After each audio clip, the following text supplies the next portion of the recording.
ಟಿವಿ9 ನ್ಯೂಸ್ಗೆ ಸ್ವಾಗತ. ನಾನು ಸುಕನ್ಯಾ. ಸಿಡಿ ಕೇಸ್ನಲ್ಲಿ ರಮೇಶ್ ಜಾರಕಿಹೊಳಿಗೆ 4 ಗಂಟೆಗಳ ವಿಚಾರಣೆಯಲ್ಲಿ ಕೇಳಿದಂತಹ ಪ್ರಶ್ನೆಗಳಾದರೂ ಏನು? 2 ಹಂತದಲ್ಲಿ ಕೇಳಿದಂತಹ ಪ್ರಶ್ನೆಗಳಿಗೆ ಸಾಹುಕಾರ್ ತಬ್ಬಿಬ್ಬಾಗಿದ್ದು ಯಾಕೆ? ರಮೇಶ್ ಮಾಧ್ಯಮಗಳ ಕಣ್ತಪ್ಪಿಸಿ ಬ್ಯಾಕ್ ಗೇಟಲ್ಲಿ ಹೋಗೋದಕ್ಕೆ ಕಾರಣ ಏನಾಯಿತು ನೋಡೋಣ. ಸಾಹುಕಾರ್ಗೆ ಸಿಡಿಲು ನ್ಯೂಸ್ ಎಕ್ಸ್‌ಪ್ರೆಸ್‌ನಲ್ಲಿ.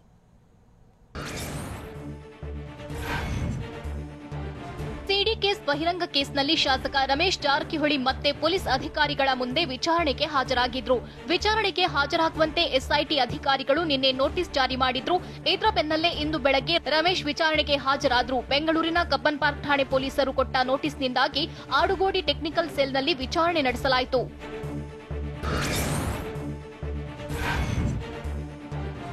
ಸಿಡಿ ಕೇಸ್ಗೆ ಸಂಬಂಧಿಸಿದಂತೆ ಪೊಲೀಸರಿಂದ ಶಾಸಕ ರಮೇಶ್ ಜಾರಕಿಹೊಳಿ ವಿಚಾರಣೆ ನಡೆದಿದ್ದು, ಈ ವೇಳೆ ರಮೇಶ್ ಹೇಳಿಕೆಯನ್ನ ಚಿತ್ರೀಕರಣ ಮಾಡಲಾಗಿದೆ. ಆಡುಗೋಡಿಯ ಟೆಕ್ನಿಕಲ್ ವಿಂಗ್ನಲ್ಲಿ ರಮೇಶ್ ವಿಚಾರಣೆ ವೇಳೆ ರಮೇಶ್ ಜಾರಕಿಹೊಳಿ ತಂದೆ ತಾಯಿ ಮಕ್ಕಳು ವಿಳಾಸ ಸೇರಿದಂತೆ ಕಂಪ್ಲೀಟ್ ಮಾಹಿತಿಯನ್ನ ಪೊಲೀಸರು ಪಡೆದ್ರು.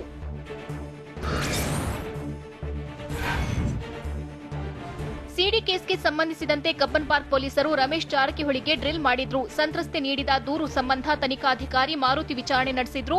ಸಂತ್ರಸ್ತೆ ನೀಡಿದ ಕೇಸ್ ಈವರೆಗೆ ಎಸ್ಐಟಿಗೆ ವರ್ಗಾವಣೆಯಾಗಿಲ್ಲ. ಹೀಗಾಗಿ ಕಬ್ಬನ್ ಪಾರ್ಕ್ ಪೊಲೀಸರಿಂದಲೇ ರಮೇಶ್ ಜಾರಕಿಹೊಳಿಯ ಸಂಪೂರ್ಣ ಹೇಳಿಕೆ ದಾಖಲು ಪ್ರಕ್ರಿಯೆ ನಡೆದಿದೆ.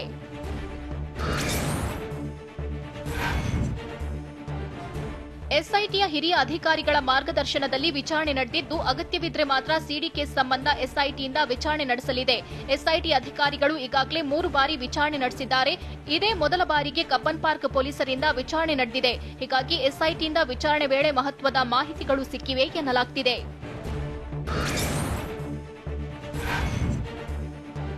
ಮಾಜಿ ಸಚಿವ ರಮೇಶ್ ಜಾರಕಿಹೊಳಿಗೆ ತನಿಖಾಧಿಕಾರಿಗಳು ಸಾಲು ಪ್ರಶ್ನೆಗಳನ್ನ ಕೇಳಿದ್ದಾರೆ. ಸಿಡಿ ಲೇಡಿ ಪರ ನೀಡಿದ ಕೇಸ್ನ ಸಂಬಂಧ ಕಬ್ಬನ್ ಪಾರ್ಕ್ ತನಿಖಾಧಿಕಾರಿ ವಿಚಾರಣೆ ನಡೆಸಿದ್ದು, ಜಂಟಿ ಆಯುಕ್ತ ಸಂದೀಪ್ ಪಾಟೀಲ್, ಡಿಸಿಪಿ ರವಿಕುಮಾರ್ ಮಾರ್ಗದರ್ಶನದಲ್ಲಿ ವಿಚಾರಣೆಯಾಗಿದೆ.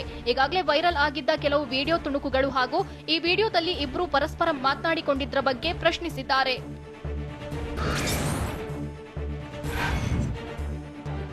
ಪರಿಚಯವೇ ಇಲ್ಲ ಅಂದ್ಮೇಲೆ ನೀವಿಬ್ರು ವಿಡಿಯೋ ಕಾಲ್ ಮೂಲಕ ಮಾತನಾಡಿದ್ದು ಸುಳ್ಳ? ನಿಮ್ಮಿಬ್ಬರ ಮಧ್ಯೆ ಯಾವಾಗಿಂದ ಪರಿಚಯವಾಗಿತ್ತು? ಹೀಗೆ ಸಾಲು ಪ್ರಶ್ನೆಗಳನ್ನ ರಮೇಶ್ ಜಾರಕಿಹೊಳಿಗೆ ಎಸ್ಐಟಿ ಅಧಿಕಾರಿಗಳು ಪ್ರಶ್ನಿಸಿದ್ದಾರೆ. ಇದೇ ಮಾದರಿ ಸಾಲು ಪ್ರಶ್ನೆಗಳನ್ನ ಕೇಳಿದ್ದಾರಂತೆ. ಕೆಲವು ಪ್ರಶ್ನೆಗಳಿಗೆ ವಕೀಲರ ಜೊತೆಗೆ ಚರ್ಚಿಸಿ ಉತ್ತರ ಹೇಳ್ತೀನಿ ಅಂತ ಜಾರಕಿಹೊಳಿ ಹೇಳಿದ್ದಾರೆ.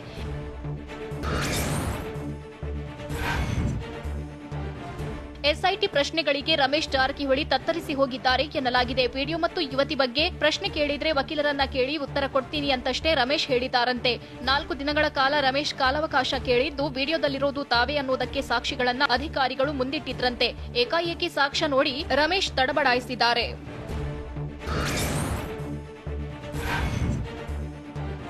ಸಿಡಿ ಕೇಸ್ನಿಂದಾಗಿ ಇಕ್ಕಟ್ಟಿಗೆ ಸಿಲುಕಿರುವ ರಮೇಶ್ ಜಾರಕಿಹೊಳಿ ಎಸ್ಐಟಿ ವಿಚಾರಣೆ ವೇಳೆ ಹಾರಿಕೆಯ ಉತ್ತರಗಳನ್ನ ನೀಡಲು ಮುಂದಾಗಿದ್ರಂತೆ.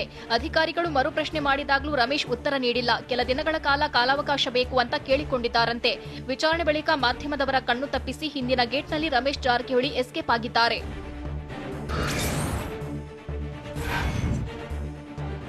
ಆಡುಗೋಡಿಯ ಟೆಕ್ನಿಕಲ್ ಸೆಲ್ನಲ್ಲಿ ರಮೇಶ್ ಜಾರಕಿಹೊಳಿಯನ್ನ ಸುಮಾರು 4 ಗಂಟೆಗೂ ಹೆಚ್ಚು ಕಾಲ ವಿಚಾರಣೆ ನಡೆಸಲಾಯಿತು. ಕಬ್ಬನ್ ಪಾರ್ಕ್ ಪೊಲೀಸರು ಮತ್ತು ಎಸ್ಐಟಿಯವರು 2 ಹಂತದಲ್ಲಿ ವಿಚಾರಣೆ ನಡೆಸಿದ್ದಾರೆ. 2 ಹಂತದ ವಿಚಾರಣೆ ಎದುರಿಸಿದ ಬಳಿಕ ರಮೇಶ್ ನಿರ್ಗಮಿಸಿದ್ರು. ಕೆಲವು ಪ್ರಶ್ನೆಗಳಿಗೆ ಉತ್ತರಿಸದೆ ರಮೇಶ್ ಜಾರಕಿಹೊಳಿ ವಾಪಸ್ ತೆರಳಿದ್ದಾರೆ.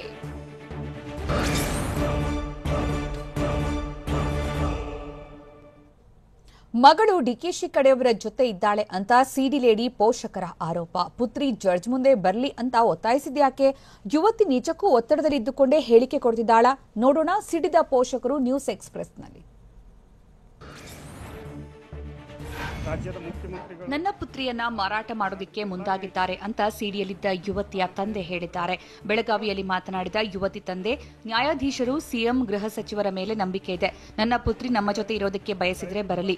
ನಮ್ಮ ಪುತ್ರಿ ನಮ್ಮ ಜೊತೆ ಇರೋದಕ್ಕೆ ಒಪ್ಪದೇ ಇದ್ರೆ ಜಡ್ಜ್ ಮುಂದೆಯೇ ಹಾಜರಾಗಲಿ ಎಂದು ಯುವತಿಯ ತಂದೆ ಹೇಳಿದ್ದಾರೆ. ನನ್ನ ಪುತ್ರಿ ವಿಚಾರದಲ್ಲಿ ಮಾಡ್ತಾ ಇರೋದು ರಾಜಕೀಯವಲ್ವಾ ಅಂತಲೂ ಕಿಡಿಕಾರಿದ್ದಾರೆ. ಸಿಡಿ ರಿಲೀಸ್ ಆದ ಬಳಿಕ ಮಾತನಾಡಿದ ಸಿಡಿ ಲೇಡಿ, ನಾನು ಡಿಕೆಶಿ ಕಡೆಯವರ ಜೊತೆಗಿದ್ದೇನೆ, ನನಗೆ ಏನೂ ಮಾಡೋದಿಲ್ಲ ಅಂತ ನನ್ನ ಮಗಳು ಹೇಳಿದ್ಲು ಅಂತ ಯುವತಿ ತಾಯಿ ಹೇಳಿದ್ರು. 4 ತಿಂಗಳ ಹಿಂದೆ ಡಿಕೆಶಿ ಸಂಬಂಧಿಕರು ಕೆಲಸ ಕೊಡಿಸೋದಾಗಿ ನನ್ನ ಪುತ್ರಿ ನನ್ನ ಜೊತೆ ಹೇಳಿದ್ಲು ಅಂತ ಹೇಳಿದ್ರು. ರಾಜಕಾರಣಿಗಳ ಜೊತೆಗೆ ಕೆಲಸ ಬೇಡ ಅಂತ ನಾನು ಬೈದಿದ್ದೆ. ನಮ್ಮ ಜೊತೆ ಮಾತನಾಡೋದಕ್ಕೂ ಅವರು ಅವಕಾಶ ನೀಡ್ತಿಲ್ಲ ಅಂತ ಕಿಡಿಕಾರಿದ್ರು. ನಮ್ಮ ಜೊತೆ ನನ್ನ ಪುತ್ರಿ ಮಾತನಾಡೋದಕ್ಕೆ ಅವಕಾಶವನ್ನೇ ನೀಡ್ತಿಲ್ಲ ಅಂತ ಹೇಳಿದ ಯುವತಿ ತಾಯಿ, ನಾವು ಯಾರ ಒತ್ತಡದಲ್ಲಿಯೂ ಇಲ್ಲ ಅಂತ ಹೇಳಿದ್ರು. ಸಿಡಿ ಕೇಸ್ನಿಂದಾಗಿ ತಮ್ಮ ಮತ್ತು ಮಗಳ ಸ್ಥಿತಿ ಕಂಡು ಕಣ್ಣೀರು ಹಾಕಿದ ಯುವತಿ ತಾಯಿ, ಮಗಳು ಎಲ್ಲೇ ಇದ್ರೂ ನಮ್ಮ ಜೊತೆ ಬರಲಿ ಅಂತ ಹೇಳಿದ್ರು.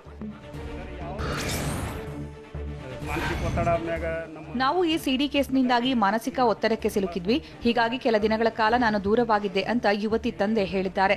ನಾನು ಎಂದೂ ಪೊಲೀಸ್ ಸ್ಟೇಷನ್ ಮೆಟ್ಟಿಲು ಸಹ ಹತ್ತಿಲ್ಲ. ಮೊದಲು ನನ್ನ ಪುತ್ರಿ ಈ ಒತ್ತಡದಿಂದ ಹೊರಗಡೆ ಬರಬೇಕು, 4 ದಿನ ವಿಶ್ರಾಂತಿ ಪಡೆದು ನಂತರ ಹೇಳಿಕೆಯನ್ನ ನೀಡಲಿ ಅಂತ ಯುವತಿ ತಂದೆ ಹೇಳಿದ್ರು. ನನ್ನ ಮಗಳಿಗೆ 4-5 ದಿನಗಳ ಕಾಲ ವಿಶ್ರಾಂತಿ ನೀಡಬೇಕು ಅಂತ ಮನವಿ ಮಾಡಿದ ಯುವತಿಯ ತಂದೆ, ನಮ್ಮ ಬಳಿ 2 ದಿನ ಬಿಟ್ಟು ನಂತರ ಹೇಳಿಕೆಯನ್ನ ಪಡೆಯಿರಿ ಅಂತ ಒತ್ತಾಯಿಸಿದ್ರು. ಬೆಳಗಾವಿಯಲ್ಲಿ ಮಾತನಾಡಿದ ಸಿಡಿ ಲೇಡಿ ತಂದೆ, ನಮ್ಮ ಮನೆಗೆ ಬರೋದಕ್ಕೆ ಯುವತಿಗೆ ಇಷ್ಟ ಇಲ್ಲದೆ ಇದ್ರೆ ನ್ಯಾಯಾಧೀಶರಿಗೆ ಹೇಳಿಕೆ ನೀಡಲಿ, ಆದರೆ ವಿಶ್ರಾಂತಿ ನೀಡಲಿ. ನಮ್ಮ ಪುತ್ರಿ ಸ್ವಯಂ ಪ್ರೇರಿತ ಹೇಳಿಕೆಯನ್ನ ನೀಡ್ತಿಲ್ಲ, ಒತ್ತಡದಿಂದ ಹೇಳಿಕೆಯನ್ನ ಕೊಡಿಸ್ತಾ ಇದ್ದಾರೆ ಅಂತ ಯುವತಿ ಪೋಷಕರು ಆರೋಪಿಸಿದ್ರು. ಬೆಳಗಾವಿಯಲ್ಲಿ ಮಾತನಾಡಿದ ಸಿಡಿ ಲೇಡಿ ಪೋಷಕರ ತಂಡ, ಸಿಎಂ ಗೃಹ ಸಚಿವರು ನನ್ನ ಪುತ್ರಿಯನ್ನ ಒತ್ತಡದಿಂದ ಮುಕ್ತಿ ಮಾಡಬೇಕು ಅಂತ ಒತ್ತಾಯಿಸಿದ್ರು. ಇದೇ ವೇಳೆ ಮಾತನಾಡಿದ ಯುವತಿ ಸಹೋದರ, ನಮ್ಮ ಅಕ್ಕನಿಗೆ ಎಷ್ಟು ಕಷ್ಟ ಕೊಟ್ಟಿದ್ದಾರೋ ಗೊತ್ತಿಲ್ಲ. ಸಿಡಿ ಗ್ಯಾಂಗ್ ಡಿಕೆಶಿಯಿಂದ ಒತ್ತಾಯಪೂರ್ವಕವಾಗಿ ಹೇಳಿಕೆ ಕೊಡಿಸ್ತಾ ಇದೆ. ನಮ್ಮ ಅಕ್ಕನಿಗೆ 4 ದಿನ ಸಮಯವನ್ನ ನೀಡಬೇಕು ಅಂತ ಒತ್ತಾಯಿಸಿದ್ರು.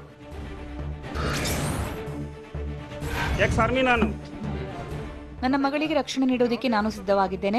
ಮಾಜಿ ಸೈನಿಕನಾಗಿ ರಕ್ಷಣೆ ಕೊಡೋದಕ್ಕೆ ಸಿದ್ಧನಿದ್ದೇನೆ ಅಂತ ಯುವತಿ ತಂದೆ ಹೇಳಿದ್ದಾರೆ. ನನ್ನ ಪುತ್ರಿಗೆ ಹೇಳಿಕೆ ನೀಡೋದಕ್ಕೆ ಸಮಯ ನೀಡಬೇಕು ಅಂದ್ರು. ನಾನು 12 ವರ್ಷಗಳಿಂದ ಬೆಳಗಾವಿ ಜಿಲ್ಲೆಯಲ್ಲಿದ್ದೇನೆ. ನಾನು ವಿಜಯಪುರದಲ್ಲಿದ್ದರೂ ಕೆಲಸ ಮಾಡಿದ್ದು ಬೆಳಗಾವಿಯಲ್ಲಿ. ನಾನು ಕೆಲಸದಲ್ಲಿರೋದ್ರಿಂದ ಸಮಸ್ಯೆ ಆಗಬಾರದು ಅಂತ ಬೆಳಗಾವಿಯಲ್ಲಿ ನಾನು ದೂರು ಕೊಟ್ಟಿದ್ದೇನೆ ಅಂತ ಯುವತಿ ತಂದೆ ಹೇಳಿದ್ರು.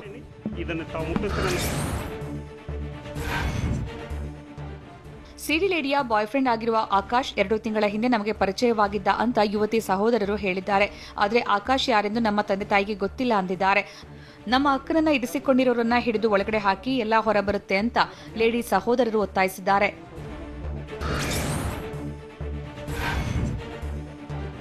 ನಮ್ಮ ಅಕ್ಕನನ್ನ ಡಿಕೆ ಶಿವಕುಮಾರ್ ದುಡ್ಡು ಕೊಟ್ಟು ಗೋವಾಗೆ ಕಳುಹಿಸಿದ್ದಾರೆ ಅಂತ ಯುವತಿ ಸಹೋದರರು ಆರೋಪಿಸಿದ್ದಾರೆ. ಪ್ರಭಾವಿ ಸಚಿವರಾಗಿದ್ದವರ ವಿರುದ್ಧ ಆರೋಪ ಮಾಡಿದ್ದಾರೆ. ಸಾಮಾನ್ಯರು ಹೀಗೆ ಆರೋಪ ಮಾಡೋದಕ್ಕೆ ಸಾಧ್ಯವಾಗುತ್ತಾ ಅಂತ ಪರೋಕ್ಷವಾಗಿ ಡಿಕೆಶಿ ವಿರುದ್ಧ ಸಹೋದರರು ಆರೋಪ ಮಾಡಿದ್ದಾರೆ.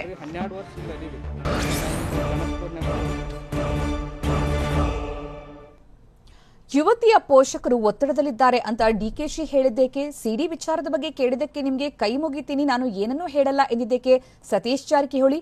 ಯುವತಿ ಪತ್ತೆ ಹಚ್ಚೋದಕ್ಕೆ ವಿಳಂಬವಾಗ್ತಾ ಇರೋದೆಲ್ಲಿ ನೋಡೋಣ. ಸಿಡಿ ರಹಸ್ಯ ನ್ಯೂಸ್ ಎಕ್ಸ್‌ಪ್ರೆಸ್ನಲ್ಲಿ.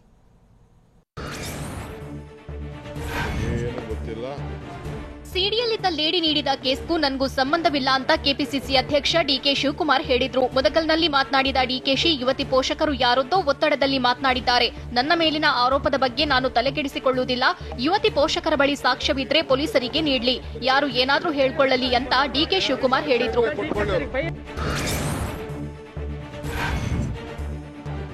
ಬೆಳಗಾವಿಯಲ್ಲಿ ಸಿಡಿ ಲೇಡಿ ಪೋಷಕರ ಸುದ್ದಿಗೋಷ್ಠಿ ಬಗ್ಗೆ ಪ್ರತಿಕ್ರಿಯಿಸಲು ಸತೀಶ್ ಜಾರಕಿಹೊಳಿ ನಿರಾಕರಿಸಿದ್ದಾರೆ. ಸಿಡಿ ಲೇಡಿ ರಮೇಶ್ ಸಿಡಿ ಕೇಸ್ ಬಗ್ಗೆ ಮಾತನಾಡುವುದಿಲ್ಲ, ಕೈ ಮುಗಿಯುತ್ತೇನೆ, ಸಿಡಿ ಪ್ರಕರಣದ ಬಗ್ಗೆ ಏನನ್ನೂ ಹೇಳಲ್ಲ ಅಂತ ಸತೀಶ್ ಜಾರಕಿಹೊಳಿ ಹೇಳಿದ್ರು. ಬೆಳಗಾವಿಯಲ್ಲಿ ಮಾತನಾಡಿದ ಸತೀಶ್, ಸಿಡಿ ಲೇಡಿ ಪೋಷಕರು ಕೂಡ ಕರ್ನಾಟಕದವರೇ ಆಗಿದ್ದಾರೆ. ಕಾನೂನು ತನ್ನ ಕೆಲಸವನ್ನ ಮಾಡ್ತದೆ, ನನ್ನನ್ನ ಬಿಟ್ಟು ಬಿಡಿ ಅಂತ ಹೇಳಿದ್ರು.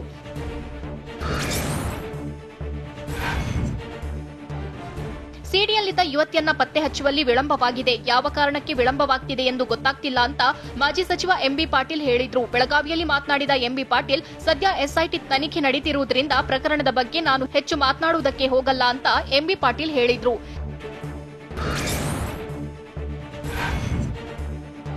ಸಿಡಿ ಲೇಡಿ ಬರೆದಿದ್ದಾಳೆ ಎನ್ನಲಾದ ಪತ್ರ ಮೊದಲು ಮುಖ್ಯ ನ್ಯಾಯಮೂರ್ತಿಗಳಿಗೆ ತಲುಪಬೇಕಿದೆ. ಸಿಜೆ ಅಥವಾ ರಿಜಿಸ್ಟ್ರಾರ್ ಜನರಲ್ ರಿಂದ ಪತ್ರದ ಪರಿಶೀಲನೆ ನಡೆಸುವ ಸಾಧ್ಯತೆ ಇದ್ದು, ಹೈಕೋರ್ಟ್ ಗಂಭೀರವಾಗಿ ಪರಿಗಣಿಸಿದ್ರೆ ಸ್ವಯಂ ಪ್ರೇರಿತ ಪಿಐಎಲ್ ದಾಖಲಿಸಬಹುದಾಗಿದೆ. ತನಿಖೆಯ ವರದಿ ನೀಡಲು ಎಸ್ಐಟಿಗೆ ಕೋರ್ಟ್ ಸೂಚಿಸಬಹುದಾಗಿದೆ.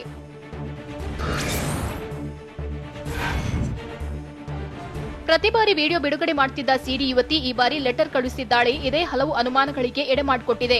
ಈ ಮೊದಲು ವಿಡಿಯೋ ಬಿಟ್ಟು ನಂತರ ಕೈಬರಹದಲ್ಲಿ ಬರೆದ ಲೆಟರ್ ಕಳಿಸುತ್ತಿದ್ದ ಯುವತಿ ಈ ಬಾರಿ ಟೈಪಿಂಗ್ನಲ್ಲಿ ಪತ್ರ ಕಳಿಸಿದ್ದಾಳೆ. ಹೀಗಾಗಿ ಪತ್ರದ ಅಸಲಿಯತೆಯ ಬಗ್ಗೆ ಪರಿಶೀಲನೆಯಾಗಬೇಕಿದೆ.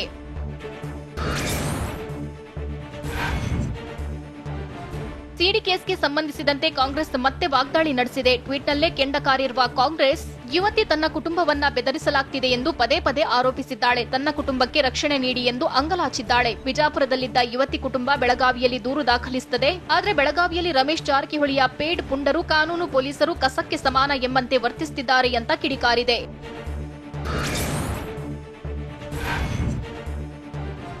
ರಮೇಶ್ ಜಾರಕಿಹೊಳಿ ಸಿಡಿ ಕೇಸ್ಗೆ ಸಂಬಂಧಿಸಿದಂತೆ ಮಾತನಾಡಿದ ಸಿಎಂ ಯಡಿಯೂರಪ್ಪ ಮೌನ ವಹಿಸಿರೋದು ಯಾಕೆ ಅಂತ ವಿಪಕ್ಷ ನಾಯಕ ಸಿದ್ದರಾಮಯ್ಯ ಕೇಳಿದ್ದಾರೆ. ಬೆಳಗಾವಿಯಲ್ಲಿ ಮಾತನಾಡಿದ ಸಿದ್ದು, ಸಿಡಿ ಮತ್ತು ಯುವತಿ ರಕ್ಷಣೆ ವಿಚಾರವಾಗಿ ಯಡಿಯೂರಪ್ಪ ಮಾತನಾಡಬೇಕು, ಯಾಕಂದ್ರೆ ಅವರು ರಾಜ್ಯದ ಸಿಎಂ. ಈ ವಿಚಾರ ರಾಷ್ಟ್ರದಾದ್ಯಂತ ಚರ್ಚೆಯಾಗ್ತಿದೆ. ಯಡಿಯೂರಪ್ಪ ಮೌನವಾಗಿ ಇರೋದು ನೋಡಿದ್ರೆ ಅವರಲ್ಲೇ ಹುಳುಕಿದೆ ಅಂತ ಆರೋಪಿಸಿದ್ರು.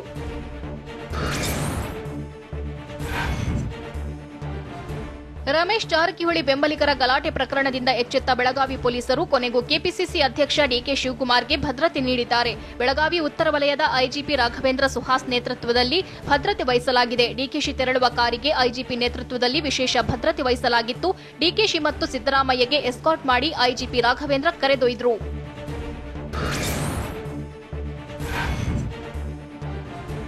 ನಮ್ಮ ಮನೆ ಮುಂದೆಯೇ ರಮೇಶ್ ಜಾರಕಿಹೊಳಿ ಮನೆ ಇದ್ದು ಕಷ್ಟದಲ್ಲಿದ್ದಾಗ ಸ್ನೇಹಿತನ ಮನೆಗೆ ಬರೋದು ಕಾಮನ್ ಅಂತ ಆರೋಗ್ಯ ಸಚಿವ ಡಾಕ್ಟರ್ ಕೆ ಸುಧಾಕರ್ ಹೇಳಿದ್ದಾರೆ. ಬೆಂಗಳೂರಿನಲ್ಲಿ ಮಾತನಾಡಿದ ಸಚಿವ ರಮೇಶ್ ಜಾರಕಿಹೊಳಿ ನಮ್ಮ ಭೇಟಿಗೆ ವಿಶೇಷವಾದ ಅರ್ಥ ಕಲ್ಪಿಸೋದು ಬೇಡ. ನ್ಯಾಯ ದೇವತೆಯಲ್ಲಿ ನನಗೆ ನಂಬಿಕೆ ಇದೆ.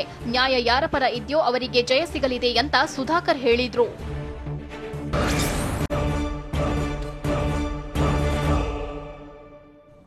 ಸಿಡಿ ಕೇಸ್ನಲ್ಲಿ ಕ್ಯೂರಿಯಾಸಿಟಿ ಮೂಡಿಸಿರುವ ಸಿಡಿ ಲೇಡಿ ಹೈಕೋರ್ಟ್ ನ್ಯಾಯಮೂರ್ತಿಗಳಿಗೆ ಪತ್ರ ಬರೆದಿದ್ದು ನಿಜಾನ?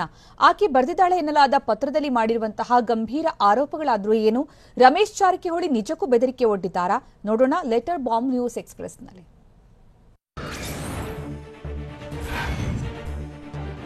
ರಮೇಶ್ ಜಾರಕಿಹೊಳಿ ಸಿಡಿ ಕೇಸ್ನಲ್ಲಿ ಸಾಕಷ್ಟು ಕುತೂಹಲ ಮೂಡಿಸಿರುವ ಸಿಡಿ ಲೇಡಿ ತನಿಖಾಧಿಕಾರಿಗಳಿಗೆ ದೊಡ್ಡ ಸವಾಲಾಗಿ ಪರಿಣಮಿಸಿದ್ದಾಳೆ. ಇಷ್ಟು ದಿನ ವಿಡಿಯೋಗಳನ್ನು ರಿಲೀಸ್ ಮಾಡುತ್ತಿದ್ದ ಯುವತಿ ಇವತ್ತು ಆಕೆ ಬರೆದದು ಎನ್ನಲಾದ ಪತ್ರವೊಂದು ವೈರಲ್ ಆಗಿದೆ.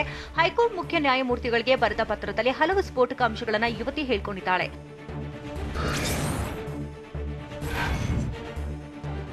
ಮಾಜಿ ಸಚಿವರ ಸಿಡಿ ರಿಲೀಸ್ ಆಗಿ ಕಳೆದ 27 ದಿನಗಳೇ ಕಳೆದಿದ್ರು. ಸಿಡಿಯಲ್ಲಿರೋ ಯುವತಿ ಮಾತ್ರ ಇನ್ನೂ ಪತ್ತೆಯಾಗಿಲ್ಲ. ಎಸ್ಐಟಿ ಮತ್ತು ರಾಜ್ಯ ಸರ್ಕಾರದ ಮೇಲೆ ನಂಬಿಕೆ ಇಲ್ಲ ಎನ್ನುತ್ತಿರುವ ಯುವತಿ ಹೈಕೋರ್ಟ್ ಮುಖ್ಯ ನ್ಯಾಯಮೂರ್ತಿಗಳಿಗೆ ಪತ್ರ ಬರೆದಿದ್ದಾಳೆ. ಸಿಡಿ ಲೇಡಿ ಬರೆದಿದ್ದಾರೆ ಎನ್ನಲಾದ 3 ಪುಟಗಳ ಪತ್ರ ಸದ್ಯ ವೈರಲ್ ಆಗಿದ್ದು, ನಿಮ್ಮ ಕಣ್ಗಾವಲಿನಲ್ಲೇ ತನಿಖೆ ನಡೆಯಬೇಕು ಅಂತ ಮನವಿ ಮಾಡಿಕೊಂಡಿದ್ದಾಳೆ.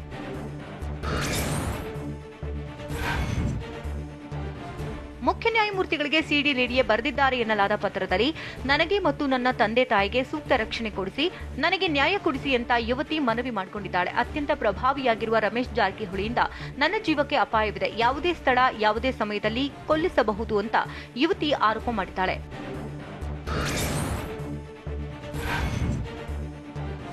ಹೈಕೋರ್ಟ್ ಮುಖ್ಯ ನ್ಯಾಯಮೂರ್ತಿಗಳಿಗೆ ಬರೆದಿರುವ ಪತ್ರದಲ್ಲಿ ನನ್ನನ್ನು ಕಾಪಾಡಿ ಅಂತ ಸಿಡಿ ಲೇಡಿ ಮನವಿ ಮಾಡಿಕೊಂಡಿದ್ದಾಳೆ. ಆದರೆ ಈ ಪತ್ರ ಖುದ್ದು ಸಿಡಿ ಲೇಡಿಯೇ ಕಳುಹಿಸಿದ್ದ ಅಥವಾ ಇನ್ಯಾರಾದರೂ ಬರೆದು ವೈರಲ್ ಮಾಡಿದ್ದ ಎಂಬುದರ ಬಗ್ಗೆ ಖಚಿತತೆ ಇಲ್ಲ. ಹೈಕೋರ್ಟ್ ಸಿಜಿಗೆ ಪತ್ರ ತಲುಪಿದ್ಯಾ ಅಂತ ಗೊತ್ತಿಲ್ಲ. ವೈರಲ್ ಆಗ್ತಿದೆ, ಸಂತ್ರಸ್ತೆ ಬರೆದಿದ್ದಾರೆ ಎನ್ನಲಾಗಿರುವಂತಹ ಪತ್ರ. ವೈರಲ್ ಆಗಿರುವ ಪತ್ರದಲ್ಲಿ ಅನೇಕ ಆಘಾತಕಾರಿ ಅಂಶಗಳು ಬೆಳಕಿಗೆ ಬಂದಿದೆ.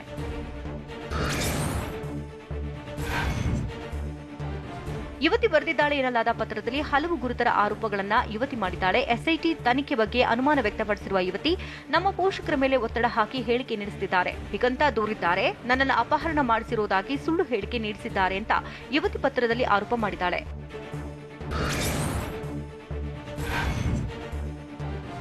ಎಸ್ಐಟಿ ತನಿಖಾಧಿಕಾರಿಗಳ ಮೇಲೆಯೇ ಅನುಮಾನ ವ್ಯಕ್ತಪಡಿಸಿರುವ ಸಿಡಿ ಯುವತಿ ಇದೀಗ ಡಿವೈಎಸ್ಪಿ ಕಟ್ಟಿಮನಿ ವಿರುದ್ಧವೂ ಕಿಡಿಕಾರಿದ್ದಾರೆ. ಡಿವೈಎಸ್ಪಿ ಕಟ್ಟಿಮನಿ ಹೇಳಿಕೆ ನೀಡಲು ಒತ್ತಡ ಹಾಕಿದ್ದಾರೆ. ಕಟ್ಟಿಮನಿ ರಮೇಶ್ ಪರವಾಗಿ ಕೆಲಸ ಮಾಡುತ್ತಿದ್ದಾರೆ ಅಂತ ಸಿಡಿ ಲೇಡಿ ಗಂಭೀರ ಆರೋಪ ಮಾಡಿದ್ದಾಳೆ.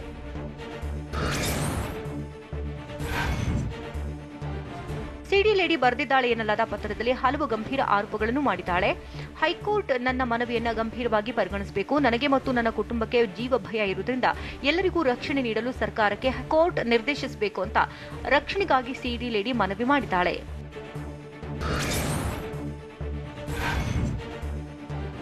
ಯುವತಿ ಬರೆದಿದ್ದಾಳೆ ಎನ್ನಲಾದ ಪತ್ರದಲ್ಲಿ ಮಾಜಿ ಸಚಿವ ರಮೇಶ್ ಜಾರಕಿಹೊಳಿ ವಿರುದ್ಧ ಕಿಡಿಕಾರಿದ್ದಾಳೆ. ಮಾತ್ರವಲ್ಲ, ಅವರ ವಿರುದ್ಧ ಆರೋಪಗಳ ಸುರಿಮಳೆಗೈದಿದ್ದಾಳೆ.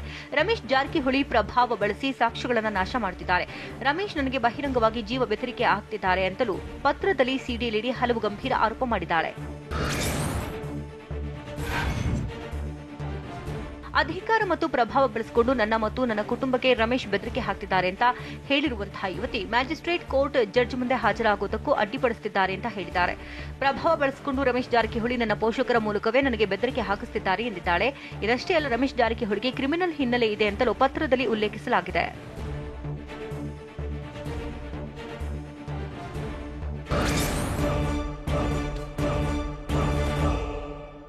ಸಿಡಿ ಕೇಸ್ನ ಯುವತಿ ಕೋರ್ಟ್ಗೆ ಬರೋ ಸಾಧ್ಯತೆ ಕಡಿಮೆ ಇದೆ. ಯಾಕೆ? ಜನತೆಯ ದಿಕ್ಕನ್ನ ಬಿಜೆಪಿ ತಪ್ಪಿಸ್ತಾ ಇದೆಯಾ? ಸಿದ್ದರಾಮಯ್ಯಗೆ ಬಿಜೆಪಿ ತಿರುಗೇಟು ಕೊಟ್ಟಿದ್ದು ಯಾಕೆ? ನೋಡೋಣ ಸಮಗ್ರ ನ್ಯೂಸ್ ಎಕ್ಸ್‌ಪ್ರೆಸ್‌ನಲ್ಲಿ.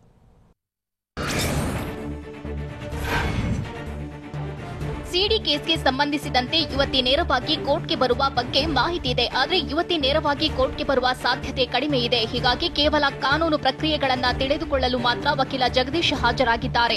ನೇರವಾಗಿ ಯುವತಿಯನ್ನ ಹಾಜರುಪಡಿಸಬಹುದೇ ಅನ್ನುವುದು ಸೇರಿದಂತೆ ಯುವತಿಗೆ ಸಿಗುವ ಭದ್ರತೆ ಬಗ್ಗೆ ಜಗದೀಶ್ ವಿಚಾರಿಸಿದ್ರು.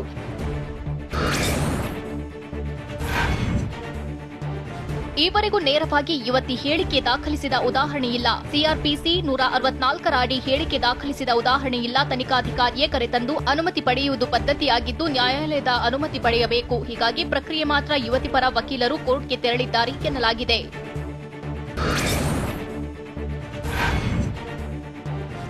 ಬಿಜೆಪಿ ವಿರುದ್ಧ ಟ್ವೀಟ್ ಅಸ್ತ್ರ ಪ್ರಯೋಗಿಸಿರುವ ಕಾಂಗ್ರೆಸ್ ಮತ್ತೆ ಸಿಡಿದೆದ್ದಿದೆ. ಸಿಡಿ ಪ್ರಕರಣವಿರುವುದು ಸಂತ್ರಸ್ತೆ ಮತ್ತು ಆರೋಪಿಯ ಮಧ್ಯೆ. ಯುವತಿ ಆರೋಪಿಸುತ್ತಿರುವುದು ರಮೇಶ್ ಜಾರಕಿಹೊಳಿ ಬಗ್ಗೆ, ಎಸ್ಐಟಿ ಪಕ್ಷಪಾತದ ಬಗ್ಗೆ, ರಕ್ಷಣೆ ನೀಡದ ಸರ್ಕಾರದ ಬಗ್ಗೆ. ಹೀಗಿದ್ರೂ ಬಿಜೆಪಿ ಫಾರ್ ಕರ್ನಾಟಕ ಮಾನ ಮುಚ್ಚಿಕೊಳ್ಳಲು ಜನತೆಯ ದಿಕ್ಕು ತಪ್ಪಿಸುತ್ತಿದೆ ಅಂತ ಕಿಡಿಕಾರಿದ್ದಾರೆ.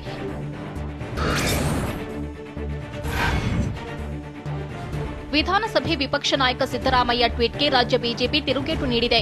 ಸೆಕ್ಷನ್ ಸ್ಪೆಷಲಿಸ್ಟ್ ಸಿದ್ದರಾಮಯ್ಯನವರೇ, ಸಂತ್ರಸ್ತ ಯುವತಿಯ ಪೋಷಕರು ನೇರವಾಗಿ ನಿಮ್ಮ ಕೆಪಿಸಿಸಿ ಅಧ್ಯಕ್ಷ ಡಿಕೆ ಶಿವಕುಮಾರ್ ಮೇಲೆ ಬೊಟ್ಟು ಮಾಡಿ ಸಂತ್ರಸ್ತೆಯನ್ನ ಒತ್ತೆಯಾಗಿಸಿಕೊಂಡಿದ್ದಾರೆ ಎಂದು ಆರೋಪಿಸಿದ್ದಾರೆ. ಹೀಗಿರುವಾಗ ಯುವತಿಗೆ ಅಪಾಯ ಎದುರಾದರೆ ಕಾನೂನಿನ ಪ್ರಕಾರ ಡಿಕೆಶಿಯವರು ಹೊಣೆ ಅಲ್ಲವೇ ಎಂದು ಕಿಡಿಕಾರಿದ್ದಾರೆ.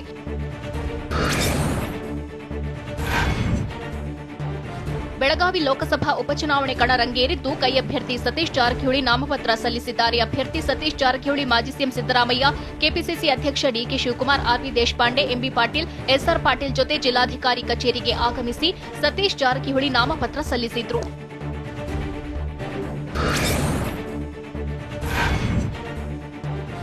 ಕೆಪಿಸಿಸಿ ಅಧ್ಯಕ್ಷ ಡಿಕೆಶಿ ಕಾರಿನ ಮೇಲೆ ಚಪ್ಪಲಿ ಎಸೆತದ ಬಗ್ಗೆ ವಿಪಕ್ಷ ನಾಯಕ ಸಿದ್ದರಾಮಯ್ಯ ಕಿಡಿಕಾರಿದ್ದಾರೆ. ಬೆಳಗಾವಿಯಲ್ಲಿ ಮಾತನಾಡಿದ ಸಿದ್ದರಾಮಯ್ಯ, ಪ್ರಜಾಪ್ರಭುತ್ವದಲ್ಲಿ ಗೂಂಡಾಗಿರಿ ಮಾಡುವುದು ಸರಿಯಲ್ಲ. ಈ ಬಗ್ಗೆ ವಿಚಾರಣೆ ಮಾಡುವುದಕ್ಕೆ ನ್ಯಾಯಾಲಯ ಇದೆ. ನ್ಯಾಯಾಲಯ ತೀರ್ಮಾನ ಮಾಡುತ್ತದೆ ಅಂತ ಸಿದ್ದರಾಮಯ್ಯ ಹೇಳಿದ್ರು. ಪ್ರಚಾರಕ್ಕೆ ಬರಬೇಡಿ ಅನ್ನೋದು ಪ್ರಜಾಪ್ರಭುತ್ವ ವಿರೋಧಿ ನೀತಿ ಅಂತ ಕಿಡಿಕಾರಿದ್ರು. ಬೆಳಗಾವಿ ನಗರದ ವಿನಾಯಕ ದೇವಸ್ಥಾನಕ್ಕೆ ಭೇಟಿ ನೀಡಿದ ಡಿಕೆಶಿ, ರಾಜ್ಯ ರಾಷ್ಟ್ರದಲ್ಲಿ ವಿಘ್ನ ನಿವಾರಣೆಯಾಗಲೆಂದು ಪೂಜೆ ಸಲ್ಲಿಸಿದ್ದಾಗಿ ಹೇಳಿದ್ರು. ನಮ್ಮ ಅಭ್ಯರ್ಥಿ ಗೆಲ್ಲಲಿ ಎಂದು ಪ್ರಾರ್ಥನೆ ಮಾಡಿದ್ದೇವೆ. ದೇಗುಲದಲ್ಲಿ ಪೂಜೆ ಬಳಿಕ ಡಿಕೆ ಶಿವಕುಮಾರ್ ಹೇಳಿದ್ರು. ಬೆಲೆ ಏರಿಕೆಯಿಂದ ಎಲ್ಲ ವರ್ಗದ ಜನ ಸಂಕಷ್ಟದಲ್ಲಿದ್ದಾರೆ. ಈ ಸಂಕಷ್ಟ ನಿವಾರಣೆಯಾಗಲೆಂದು ಪ್ರಾರ್ಥಿಸಿದ್ದಾಗಿ ಡಿಕೆಶಿ ಹೇಳಿದ್ರು.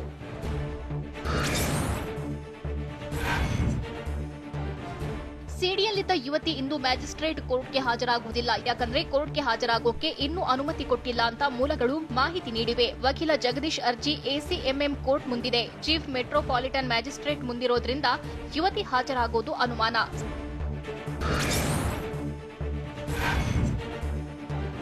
ಸಿಡಿ ಲೇಡಿಯ ಭದ್ರತೆಗೆ 8 ಮಹಿಳಾ ಪೊಲೀಸರ ತಂಡವನ್ನ ರಚಿಸಲಾಗಿದೆ. ವಿಶೇಷ ತನಿಖಾ ತಂಡದಿಂದ ಮಹಿಳಾ ಸಿಬ್ಬಂದಿ ತಂಡ ರಚನೆ ಮಾಡಲಾಗಿದೆ. ಮಹಿಳಾ ಪಿಎಸ್ಐ ಸೇರಿದಂತೆ 8 ಸಿಬ್ಬಂದಿ ತಂಡ ರಚನೆ ಮಾಡಲಾಗಿದೆ. ಯುವತಿ ವಿಚಾರಣೆಗೆ ಹಾಜರಾಗಲು ಭದ್ರತೆ ಬಗ್ಗೆ ಅಪಸ್ವರ ಎದ್ದಿದ್ದರಿಂದಾಗಿ ಯುವತಿಯ ಭದ್ರತೆಗಾಗಿ 8 ಸಿಬ್ಬಂದಿ ತಂಡವನ್ನ ರಚನೆ ಮಾಡಲಾಗಿತ್ತು.